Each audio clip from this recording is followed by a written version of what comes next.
ప్రభునందు ప్రియమైనటువంటి దేవుని బిడ్డలారా, ఎలోహిం వాయిస్ ఆధ్యాత్మిక మేలుకొలుపు అనేటువంటి 16వ రోజు కార్యక్రమానికి మిమ్మల్ని అందరినీ కూడా ప్రేమపూర్వకంగా ఆహ్వానిస్తూ ఉన్నాను. రండి, ఈరోజు మన కొరకు దేవుని చేత ఏర్పాటు చేయబడినటువంటి ధ్యానాంశము ద్వితీయోపదేశ కాండము 16వ అధ్యాయం 15వ వచనమును మనం జ్ఞాపకం చేసుకుందాం. నీ దేవుడైన యెహోవా నీ రాబడి అంతటిలోనూ నిన్ను ఆశీర్వదించును. ప్రియులరా, గమనించండి, నీ దేవుడైన యెహోవా నీ రాబడి అంతటిలోనూ నిన్ను ఆశీర్వదించును. ఇశ్రాయేలు జనాంగానికి మోషే ఈ విధంగా సెలవిస్తూ ఉన్నాడు. మీరు అర్పణలు తెచ్చి దేవునిని ఆరాధించినప్పుడు దేవుడు మిమ్ములను బహుగా దీవిస్తాడు అనే ఈ మాటను ఇశ్రాయేలీలకు మోషే తెలియజేస్తున్నటువంటి సందర్భం మనం చూడగలం. ప్రియమైనటువంటి దేవుని బిడ్డలారా, దేవుడు మనలను ఆశీర్వదించేటువంటి దేవుడు. ఆయన తన పిల్లలను ఉన్నత స్థానంలో ఉంచేటువంటి దేవుడు. గనుక నా ప్రియమైనటువంటి దేవుని బిడ్డలారా, ఈరోజు దేవుడు మనలందరినీ కూడా ఆశీర్వదించే దేవుడిగా కనబడుతూ ఉన్నాడు. ప్రియులరా, మన జీవితంలో దేవుడు మనలను ఆశీర్వదించాలంటే 3 పనులు మనము చేయవలసిన వారమై ఉన్నాం. దేవుడు యొక్క హస్తము, ఆయన దీవెన మనపైన ఉండాలి అని అంటే మనము 3 పనులు చేయవలసిన వారమై ఉన్నాం. అది మొదటిగా, మనము దేవునికి ప్రథమ ఫలముగా మన హృదయములను అర్పించాలి. ఇర్మియా రాసిన గ్రంథం 2వ అధ్యాయం 3వ వచనము, అలాగే యాకోబు రాసిన పత్రిక 1వ అధ్యాయం 18వ వచనం ప్రకారముగా ఆయన కలిగించిన సృష్టి అంతట్లో కూడా మనము ప్రథమ ఫలముగా ఉన్నాము అనే మాటను మనం చూడగలుగుతూ ఉన్నాం. ఈరోజు మన హృదయాలనే దేవునికి ప్రథమ ఫలముగా ఇవ్వవలసిన వారమై ఉన్నాం. మన హృదయాలను దేవుడు ప్రతిష్ఠించుకుని మన హృదయాల్లో నివసించడానికి ఆయన ఇష్టపడుతూ ఉన్నాడు. అందుకే ప్రకటన గ్రంథములో, నేను హృదయం అనే తలుపు యొద్ద తడుతూ ఉన్నాను, ఆ శబ్దము విని ఎవరైనా వారి హృదయపు ద్వారములు తెరిసిన ఎడల నేను వాని లోపలికి వచ్చి వానితో కూడా భోజనము చేస్తాను అనే ఆ మాటను మనం చూడగలుగుతూ ఉన్నాం. ప్రియులరా, మన హృదయాలు దేవుని యొక్క ఆలయమై ఉన్నాయనే విషయాన్ని నేను మీకు తెలియపరుస్తూ ఉన్నాను. పెద్ద పెద్ద కట్టడాలు కలిగినటువంటి ఆలయాలు ఈ యొక్క సమాజ మందిరముగా కూడేటువంటి ఆలయాలు అయితే, దేవుడు సాక్షాత్తు మన హృదయాలలో ఉండడానికి ఇష్టపడుతూ ఉన్నాడు. అందుకే మనము దేవునికి ప్రథమ స్థానం మన హృదయంలో ఇవ్వవలసిన వారమై ఉన్నాం. అప్పుడు మనలను దేవుడు దీవించేటువంటి దేవుడిగా కనబడుతూ ఉన్నాడు. ఆయన వాక్యము ద్వారా మనల్ని కన్నాడు. గనుక మన హృదయములను దేవునికి అర్పించాలి.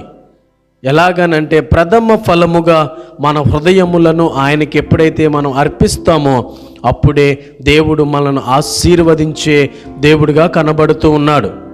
ఈరోజు నీ హృదయము బహు ఘోరమైనది, వ్యాధి కలది అని దేవుని యొక్క వాక్యము చెబుతుంటే, అటువంటి హృదయమును, అటువంటి ఘోర పరాజయంలో ఉన్నటువంటి హృదయమును దేవుడు ఎన్నుకుని ఆ హృదయంలో ఉండడానికి ఇష్టపడుతూ ఉన్నాడు.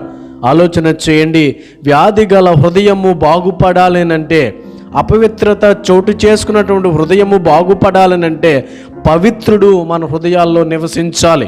అందుకనే మొట్టమొదటిగా మనం ఏమి చేయాలంటే ప్రథమ ఫలముగా మన హృదయములను దేవునికి ఇవ్వాలి. రెండవదిగా, ప్రియమైనటువంటి దేవుని బిడ్డలారా, మన జీవితాలలో దేవుడు మనల్ని ఆశీర్వదించాలనంటే రెండవదిగా మనము దేవునికి సమయం ఇవ్వాలి. ఈరోజు మన సమయాల్ని మనం ఎంత వృధా చేస్తున్నామో గమనించండి. అన్నిటికీ సమయం ఉంది కానీ దేవునికి సమయం లేదు. చాలామంది విహారయాత్రకు సమయం ఉంది, చాలామంది వివాహాలకు సమయం ఉంది, అనేకమైనటువంటి వేడుకలకు సమయం ఉంది. అయితే దేవుని యొక్క మందిరములో మనం గడపడానికి, దేవునితో మాట్లాడడానికి ఈరోజు దేవునికి మనం సమయం ఇవ్వటం లేదు. కనుక దేవుడు చెప్తున్నాడు ఏంటనంటే, చాలామంది అనుకుంటూ ఉన్నారంట, ప్రియమైన దేవుని బిడ్డలారా, ఇంకా సమయం ఉంది, ఇంకా మా సమయం రాలేదు అనుకుంటూ ఉన్నారు.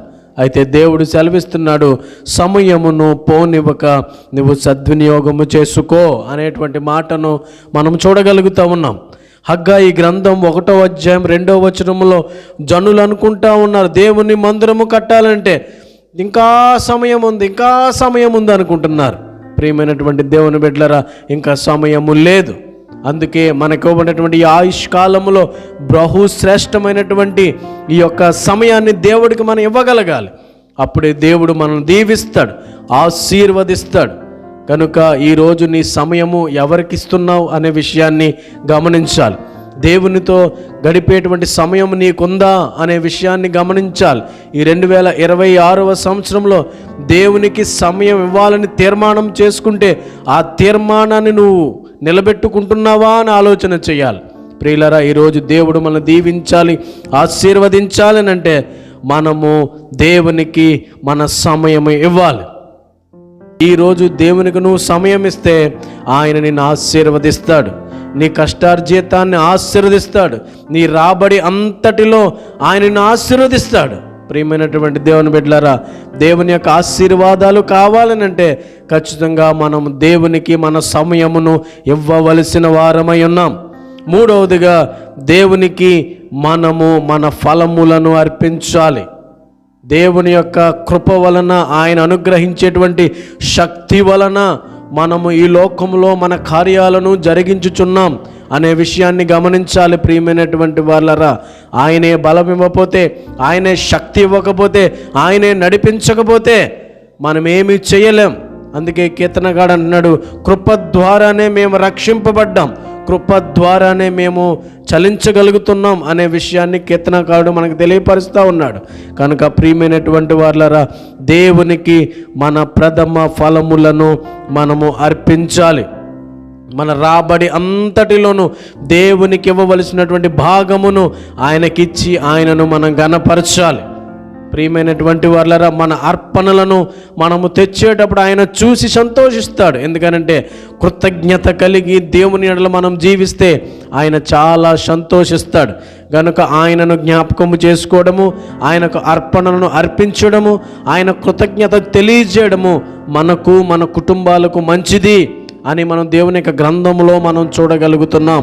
ప్రియమైనటువంటి దేవుని బిడ్డలారా, ఈరోజు దేవుడు మనను ఆశీర్వదించాలనంటే, నీ రాబడి అంతటిలోనూ నిన్ను ఆశీర్వదించి దీవించాలనంటే 3 పనులు మనం చేయాలి. 1, దేవునికి మన హృదయమును ఇవ్వాలి. 2వది, దేవునికి మన సమయమును ఇవ్వాలి. 3వది, దేవునికి మన ఫలములను ఇవ్వాలి. అప్పుడే దేవుడు మనల్ని దీవిస్తాడు, ఆశీర్వదిస్తాడు. ఆయన ఉన్నతమైన వారిగా ఇహలోకములో మనల్ని సకల సమృద్ధితోనూ మనల్ని ఆశీర్వదిస్తాడు. బైబిల్ గ్రంథములో మనము గమనించినప్పుడు అనేక మంది మన పితరులు, భక్తి జీవితము కలిగినటువంటి యోధులు, వారందరూ కూడా వారి హృదయాన్ని దేవునికి అర్పించారు. వారందరూ వారి యొక్క సమయాన్ని దేవునికి కేటాయించారు. వారందరూ కూడా తమ కష్టార్జితములో నుంచి దేవునికి అర్పణలు అర్పించారు, ఫలములు అర్పించారు. అందుకే దేవుడు వారిని బహుగా దీవించి ఆశీర్వదించాడు. కనుక ఈరోజు నా ప్రియమైనటువంటి దేవుని బిడ్డలారా, దేవుని యొక్క ఆశీర్వాదము మనపైన, మన కుటుంబం పైన ఉండాలేనంటే మనము దేవునికి మన ఫలములను అర్పించాలి, మన సమయాన్ని కేటాయించాలి, మన హృదయాలను ఆయనకు అర్పించాలి. ముగింపులోనికి వస్తూ ఉన్నాను. ప్రియమైనటువంటి దేవుని బిడ్డలారా, ఆయన యందు భయభక్తులు కలిగి ఉంటే నీ వ్యాపారములో, నీ చేతి పనుల్లో, నీకున్నటువంటి యావదాస్తి మీద ఆయన ఆశీర్వాదం ఉంటుంది. ప్రియమైనటువంటి దేవుని బిడ్డలారా, ఈరోజు నువ్వు కష్టపడుతున్నా సరే నీ జేబులో రూపాయి ఉండటం లేదా? సిల్లు సంచిలో వేసినటువంటి ఆ డబ్బు మాదిరిగా జారిపోతుందా? అయితే ఒక్కసారి ప్రభువుని నువ్వు ఎందుకు వేడుకొనకూడదు? ప్రభువా, నా రాబడి అంతటిని నువ్వు దీవించు, ఆశీర్వదించు. ప్రభువా, నా అప్పులు తీరాలి, నా ఆర్థిక పరిస్థితులు మారాలి, నేను అనేకమైన ఆర్థిక ఇబ్బందులతో బాధపడుతున్నాను గనుక ప్రభువా, నిజంగా ఈరోజు నన్ను దీవిస్తావా? నా హృదయంలో నిన్ను ప్రతిష్ఠించుకుంటాను, నీకు సమయాన్ని ఇస్తాను, నిన్ను ఆరాధిస్తాను, ఘనపరుస్తాను ప్రభువా. నీవే శక్తిమంతుడవు. నా రాబడి అంతటిలో నీకు కృతజ్ఞతగా నేనేమేమి చెల్లించాలో అవన్నీ నేను నీకు చెల్లిస్తాను ప్రభువా అని ఒక్కసారి తీర్మానము తీసుకుంటే ప్రభు హస్తము నిన్ను దీవించడానికి సిద్ధంగా ఉంది. ప్రార్థన చేసుకుందాం, ఏకీభవించండి. మహాపరిశుద్ధుడా, ప్రేమగల తండ్రి, నీ ఘనమైన శ్రేష్టమైన ఉన్నతమైన నామానికి స్తోత్రాలు. గడిచిన దినాలన్నీ కూడా నీ కృపలో భద్రపరిచి నడిపించిన విధానం కొరకు నీకు వందనాలు. నిజమైన ఆయన, మా జీవితాల్లో మీరు ఆశీర్వదించే దేవుడిగా ఉన్నారు, మమ్మల్ని దీవించేటువంటి దేవుడిగా ఉన్నారు ప్రభువా.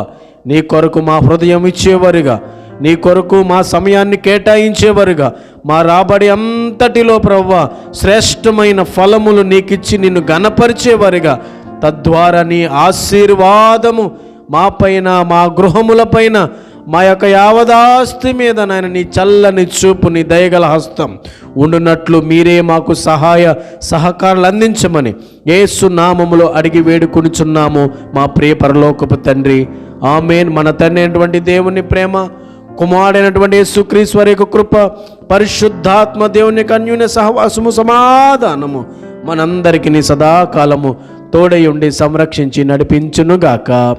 ఆమేన్.